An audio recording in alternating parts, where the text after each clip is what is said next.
Hello, I'm Kyle Davis. I'm the Government Relations and Public Policy Manager at the Greater Binghamton Chamber of Commerce. And I have the pleasure of speaking with Michael Hendrix, the State and Local Policy Director of the Manhattan Institute. Glad to have you with us, Michael. It's great to be with you. So Michael will be our keynote speaker at our legislative breakfast this year, so we're very excited to have him. So Michael, why don't you tell us a little bit about your background?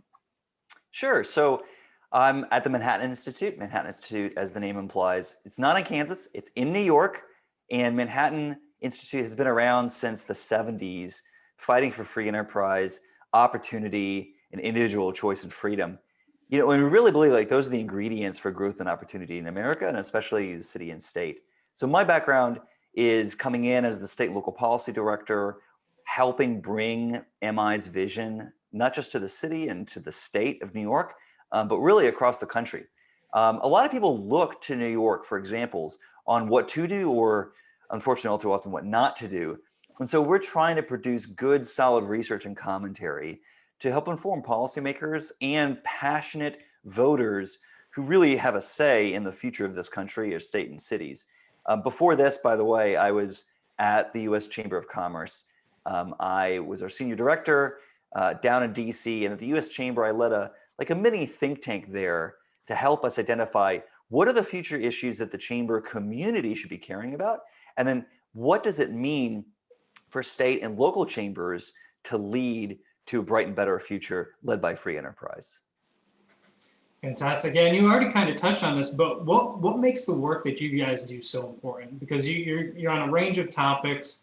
I absolutely love the organization, follow the work that you do very closely, but kind of give the reason for why the Manhattan Institute. Well, I think we've seen why over the past year. We've had devastating toll in deaths from COVID-19, growth and unemployment, just absolutely devastating pictures. New York State has had one of the worst performances, I think, of any state over the past year in terms of deaths, yes, but also one of the worst unemployment rates in the country, and GDP growth that really is probably among the third worst in the country. This is something that we just can't take lying down. And so, we believe that we have the right policy ideas to bring about growth. Leading up to the mayoral election in New York City, we released something that we called like our mayoral playbook. It's kind of 6 different issue briefs for the next mayor, telling him or her, we didn't know who it was going to be, this is how you should bring your budget under control. This is what we need to do to invest in our transportation future. Just go down the line. These are really the ingredients that we saw, not just, as basic good ideas for the next mayor of the city, but really how to build back better from such a devastating blow over the past year. And, I think one of the things that we've been really encouraged by is through all of our polling in New York, we've seen that, whether it's adults, registered voters, or even likely Democratic primary voters, they all basically line up with many of the policy recommendations we've been making. So we've been trying to tell those running for office, look, these ideas are popular. You can embrace them, these growth-oriented policies. You can embrace them. You've got the support of the people. And you have us and others, including the business community, helping you flesh out these ideas to really implement them over time. Because look, from that kind of devastating the blow that we got last year to this year, tax receipts have bounced back. Our governments have more money than ever. So this is now an opportunity that we shouldn't squander to make sure that we are doing everything we can to reduce the barriers to free enterprise, surging forward and bringing opportunity and growth to everyone in New York. Yeah, we are in a very different place from where we were last year and when we had you speak last year at our virtual legislative breakfast. This year, we're going to be in person, so we're glad to be back in person. And I know you're still kind of putting together all that you're going to talk about, but why don't you give us just a little bit of a teaser of some of the ideas kicking around in your head that you'd like to talk about?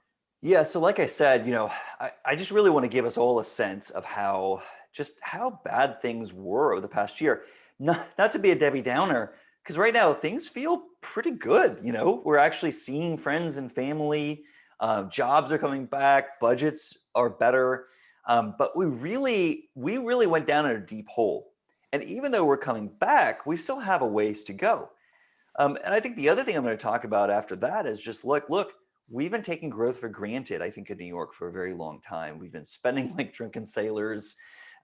We've been taxing residents out the door. And even those who do stay around, we've been too often just paying them to not even work and then leaving problems that Albany hasn't fixed at the doorstep of local governments.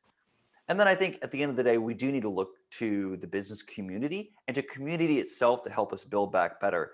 You know, you can look at other communities around the country, but especially in places like both upstate and even in other parts of the Rust Belt, like in Pennsylvania, to see other models about how you can grow again through not just, you know, tax incentives, but really through the community leading, the community identifying what assets are available locally and understanding how we can get all the community players together to maximize those assets.